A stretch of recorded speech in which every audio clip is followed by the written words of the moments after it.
Сәлеметсіздер ме? Бүгін біз обозда келген теңсіздікті шешуге арналған 5 есепке талдау жасайтын боламыз. Бірінші есеп.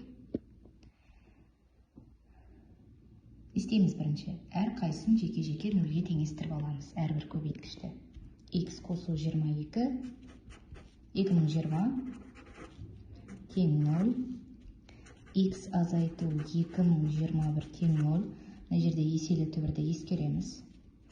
X тең минус 2020, X тең 2021, X қосу 2022 тең 0, X тең минус 2022.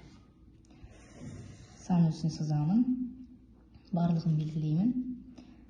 Минус 2022, минус 2020, 2021. Осы жерге мен петля қоямын. Интервалдарға бөлемін. Ең оңайы бізге мына минус 2020 мен 2021-дің арасынан 0 аламын. X-тардың орнынан 0 қоямын, 0 қоямын, 0 қоямын. Барлығы бұл жерде плюс болады. Себебі мына жерде теріс сан шыққан күннің өзінде оны квадраттап жібереміз. Демек, мына жер минус, мұнда плюс, мұнда минус, мұнда плюс. Бізге 0-ден кіші аралық керек, яғни минус аралықты аламыз. Сонда тек қана теңсіздіктің шешімі минус 2022-ден минус 2020-ға дейін болады. Бұл жерде егер 2021 жауапқа кіргенде бұлдан алатын едік, бірақ бұл жерде 2021 жауапқа кірмейді. Демек, минус 2022-ден минус 2020-ға дейін В жауабын таңдаймыз.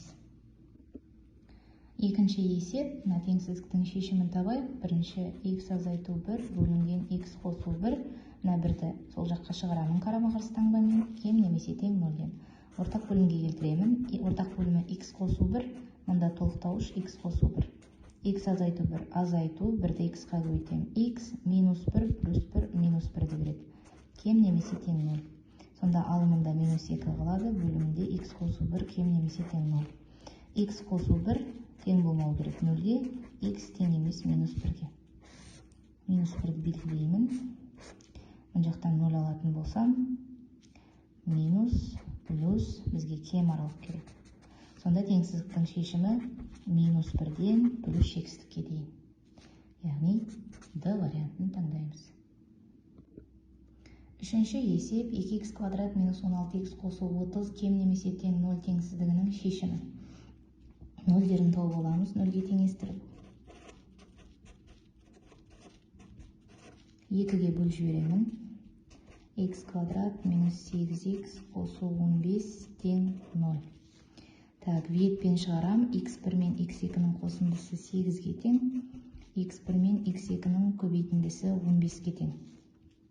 Қандай сандарды көбейткенде 15 шығады? 3 пен 5. Қосатын болсақ 8 шығады. Енді сан өсіне саламын. Бізде қатаң емес теңсіздік. Нүктелерімді бояймын. 3, 5 интервалдарға бөлемін. Ең оңайы мына жақтан 0 аламын. Плюс, минус, плюс. Бізге кем аралық керек. Сонда 3-тен 5-ке дейін 3 пен 5-ті қоса алғанда. Төртінші есеп. X қосу 1-дің квадраты көбейту X минус 7-ның кубы көбейту X квадрат тең 0. Әрқайсысын жеке-жеке 0-ге теңестіремін. Мына жерде еселі түбірді ескереміз. 7 X квадрат тең 0. Мына жерде де еселі түбір бар. X тең минус 1, X тең 7, X тең 0. Так, бізге қатаң теңсіздік берілген. Минус 1, 0 және 7. Петля саламын минус 1-ге, 0-ге, аралықтарға бөлемін. Так, ең оңайы 1-ді алып көрейін. 1-ді мұнда қоямын. 1-дің квадраты 1 қосу 1, 2 плюс болып кетеді. Мына жерде таңба плюс, мына жерде таңба минус, мұнда таңба плюс болады. Демек, мына жердегі таңба минус. Плюс, плюс, минус, плюс, минус. Бізге артық аралық керек. Сонда теңсіздіктің шешімі 7-ден плюс шексіздікке дейін. С вариантын таңдаймыз. Бесінші есеп берілген теңсіздіктің шешімі бола алатын сандар жұбы.